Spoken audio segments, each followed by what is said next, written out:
Independence. Now on BBC World News, Rajan Datta explores the southern African state with a tiny population.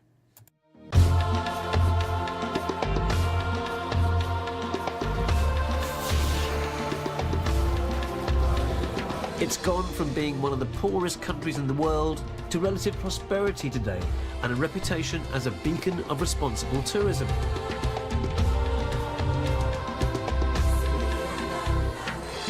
The Republic of Botswana has been on quite a journey in its 50 years of independence.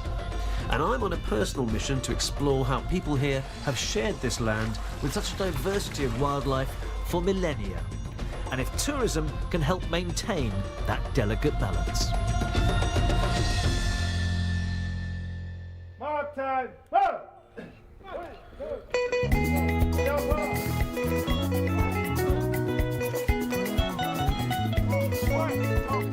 The big day, the 50th anniversary, draws ever nearer, and rehearsals are well underway. Half a century of independence is a big deal for the people of Botswana, who've seen their country overcome some major hurdles. We had few schools. The only schools that were there were built by the missionaries. So it has been a journey where one could say we were starting from nothing. And there have been some serious crises. At one point, the country had the world's highest rate of HIV infection. But sensible treatment and prevention programs mean that the worst is over. When one talks of the 50th celebrations of this country, and when one looks back, you just say, you know, there is a lot that as a nation we really need to celebrate. Inside the barracks, the military band are feeling their way through a traditional favourite. But let's see how they cope with a more cavalier interpretation. Do you want to have a go? Yeah. Let's try that.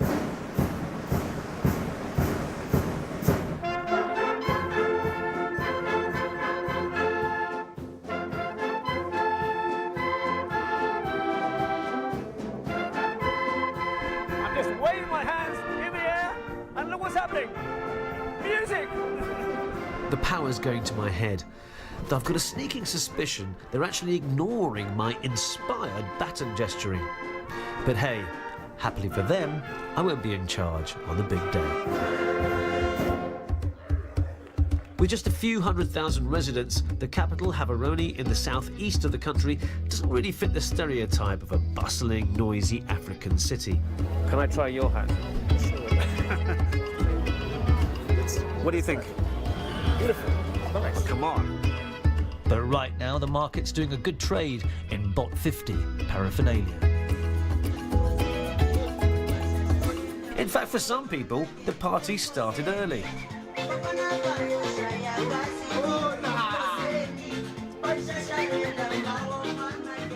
As an international trader, diamonds have been Botswana's best friend throughout most of its independence.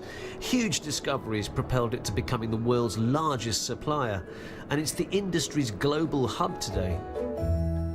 Botswana's come a long way in 50 years, and thanks to the wealth accrued through diamond reserves, they've got free education, free healthcare. It's even classed as a middle-income country. But in Botswana, diamonds are not forever. And tourism is trying to fill the gap. Botswana is about the size of France, yet with only around 2 million people, it's one of the world's most sparsely populated countries, on a par with Australia and Mongolia. And the truth is, you don't really come to Botswana for the urban vibe. I'm keen to explore the country's world-renowned wildlife, so across the Tropic of Capricorn I drive north to Sirowe.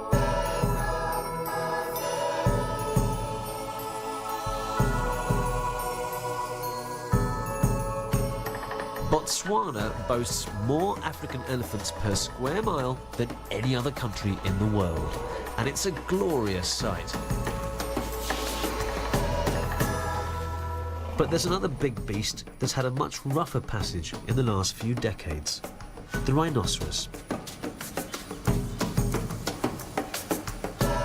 At one point, thanks to poaching, there were only 4 rhinos left in the entire country. Karma is a sanctuary dedicated to ensuring their future survival.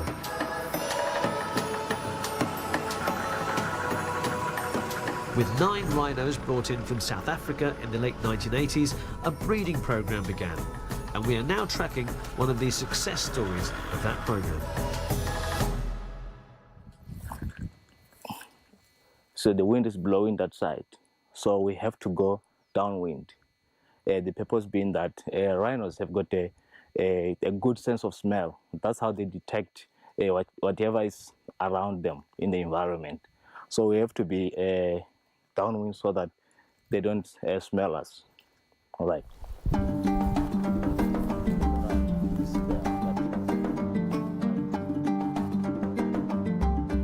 It's fascinating because Nyam has explained to me that you can tell that the rhinos don't feel threatened because they're actually moving quite slowly, and you can tell they're moving slowly by their actual footprints.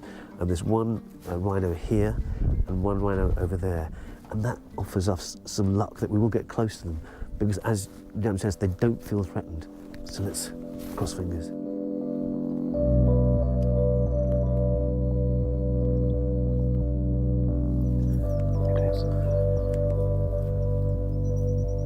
We've just spotted them. Yes.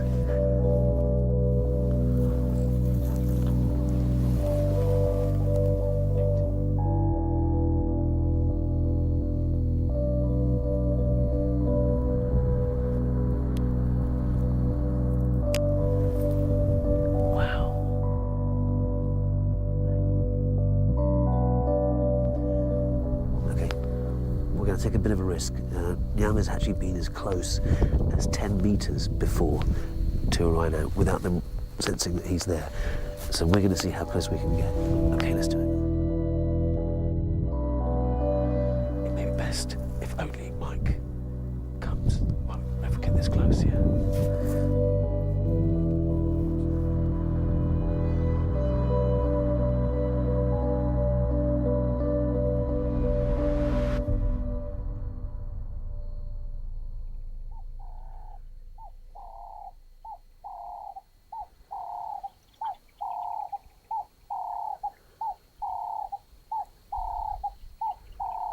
It's hard to grasp. One of this planet's great survivors, such a dignified, shy beast, is under threat because of man's vanity. 200 rhinos have been successfully bred here, and today around 75 reside in the Karma Sanctuary. But this isn't the end of the story, because other neighbouring countries are now sending rhino into Botswana as a protected haven from poachers. I travelled northwest from Serowe to Chiefs Island to see how successful this project is, in the company of the most committed advocate of wildlife conservation I've ever met.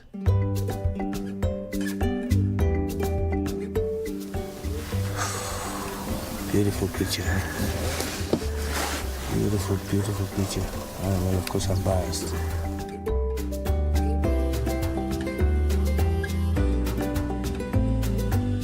Looks to me, and I need a better view, it's a bit thick, you know, there's thorns in the way here.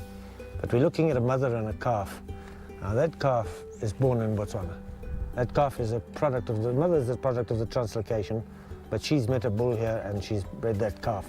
So that in itself is success. That excites me. That should excite anybody that's interested in conservation, right there.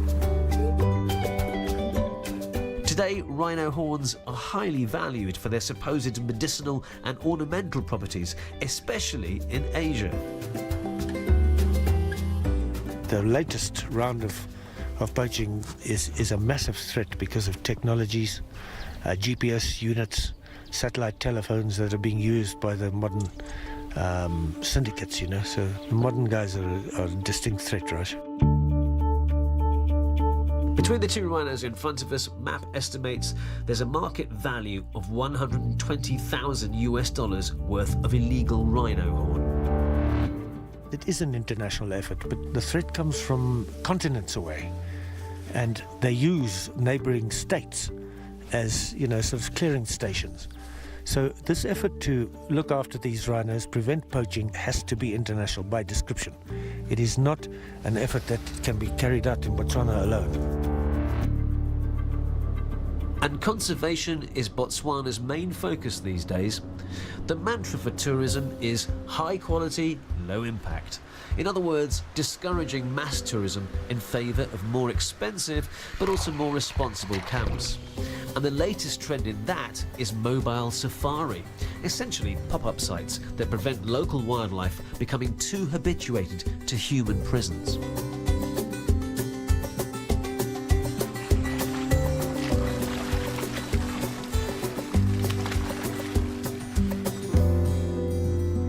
Okay, so the first thing, Zebra, we're going to do is to actually build a bedroom, my bedroom in fact, en suite no less, right? Yes. And it's all in that box? Yes, let's go and make it. Okay. Yeah. Friends of mine will tell you I'm not a natural camper, and I think I'm about to prove them right. What am I doing wrong? How come these don't match?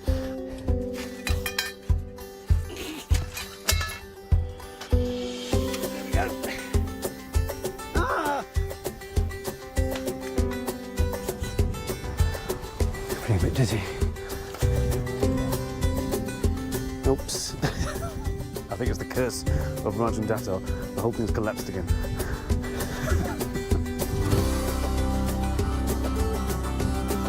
But out of chaos comes comfort.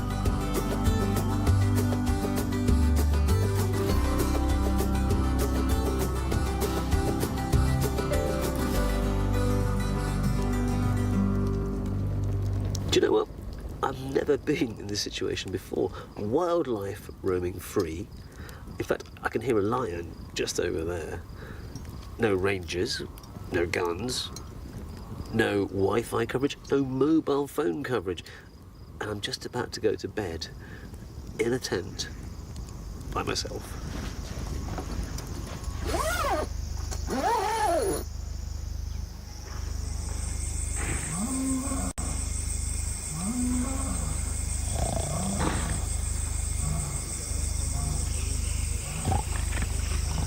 Okay, it's about 3 in the morning, and I've just woken up.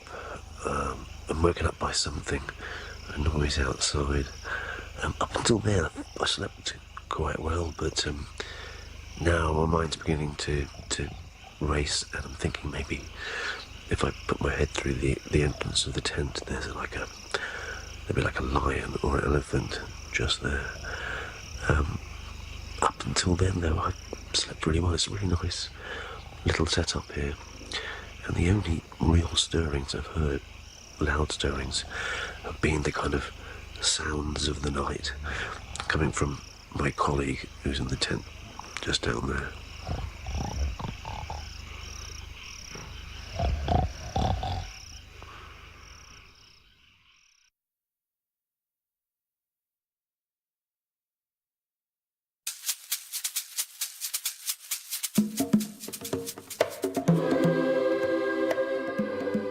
Sunrise and a spectacular journey across the mighty Kalahari, a desert which covers some 80% of the country. Now this is what I really imagine when I think desert. Vast, stark, dry, flat stretches of landscape, and so dusty when a car or the wind whips up the sand. And there are perils to driving through this terrain. So here we have the hazards of driving a two-wheel drive car in the middle of this really heavy, thick sand. This car is stuck, and we are going to try and help to rescue her. Do you want to push there, Raj? Does that help? Probably not.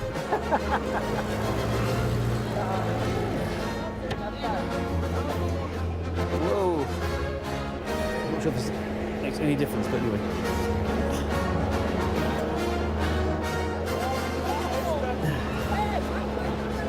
Handbrake on, handbrake on, handbrake on. Handbrake. I'm not quite sure what's happening now. Are you going to pull this by yourself now? Yeah. Oh, okay, looks... This is Africa's strongest man. Don't go back in that fast. Yes, I'm very confident that... Oh, it's done it. It's done it. I think we are talking success. Yay!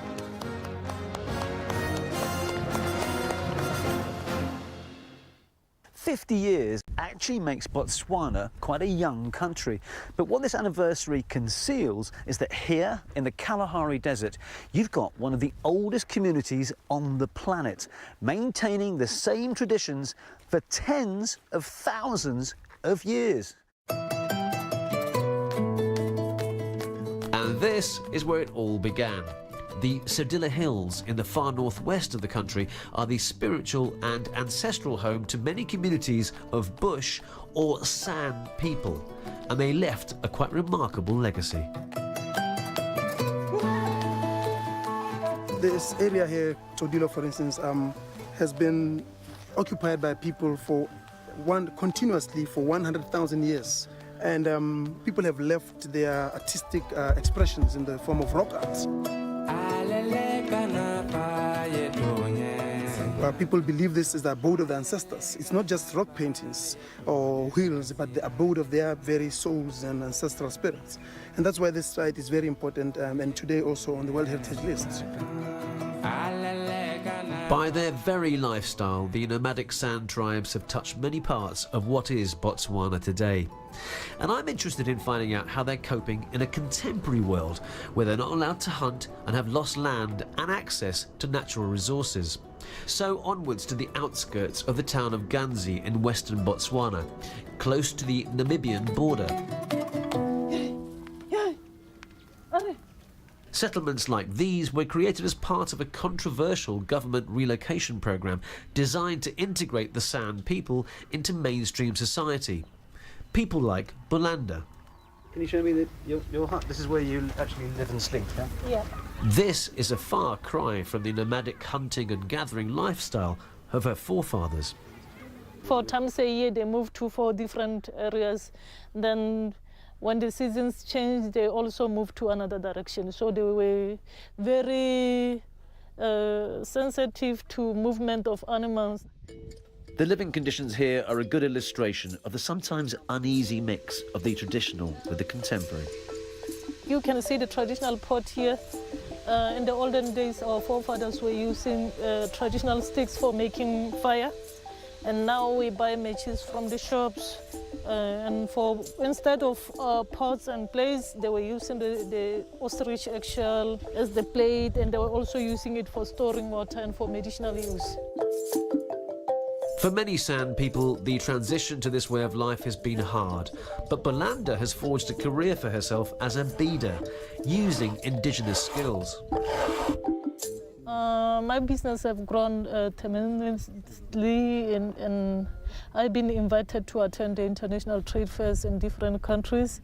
I've traveled to America, I've traveled to Europe. I think the San community just simply need to be changed, to change their lifestyle. Relocation has meant that many of the ancient San traditions, language and culture have come under threat, and not just in Botswana. There's a lot of civilization. Bolanda took me to an annual festival held just outside Ganzi. Nalo is a very old language, but I think it's dying really. Not a lot of people are speaking it anymore. Is that right? Yeah, it is. Teach me how to do them. Hey. Hey. Hey. Hey. Hey. Hey. Yeah.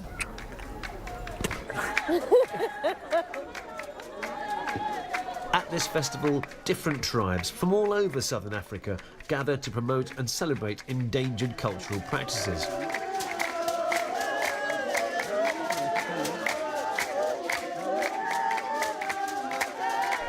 Later in the evening, a spiritual healing dance is performed.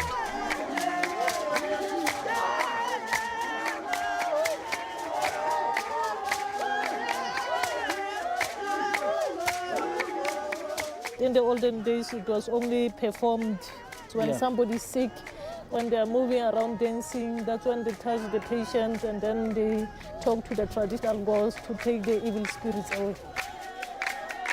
The whole event is under the banner of celebrating Botswana's 50th birthday, but Bolanda is sceptical about it having any real meaning for her community. It doesn't make sense to me because the San people haven't changed for these 50 years. Their lives are just going down, down, down every day. Even if you visit them in the settlements, there's a lot of poverty, a lot of unemployment. So this is not really one way where we can celebrate.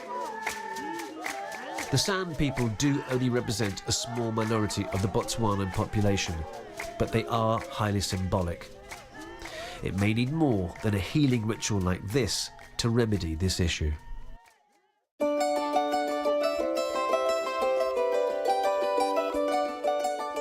One solution is to involve more San people in tourism. That's been successfully achieved by other communities in locally run schemes in the Okavango Delta in the north.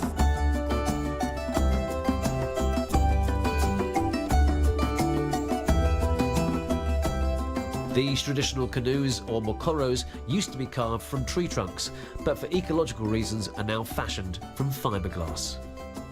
And we're off. Nice and smooth. At the moment, no sign of any crocodiles, which is good news. Richard first learnt the technique of poling at the age of 9 from his father, but the Mokoro tradition goes back centuries.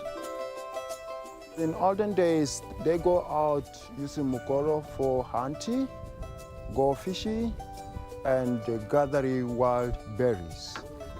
In olden days, there were several villages, small villages, or they lived in islands. So when they visit each other, so they use mukoro as their transport. Do you think you will always stay here? I'll say yes, because it's where I originated.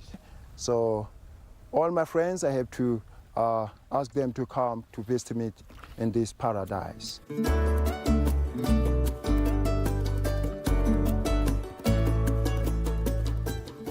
The boat is wonderfully smooth. I haven't felt the least bit threatened by this at all. I would do if I felt a hippo or a crocodile was coming this way. But so far, so good.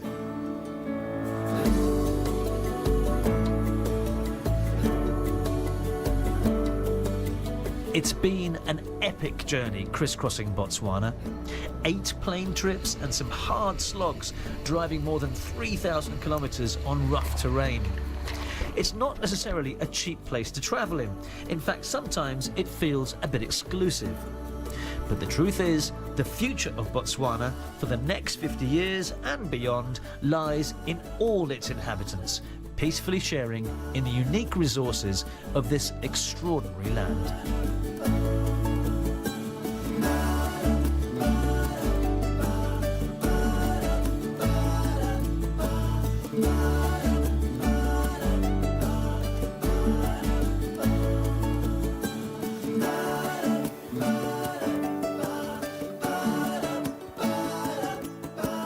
Bye.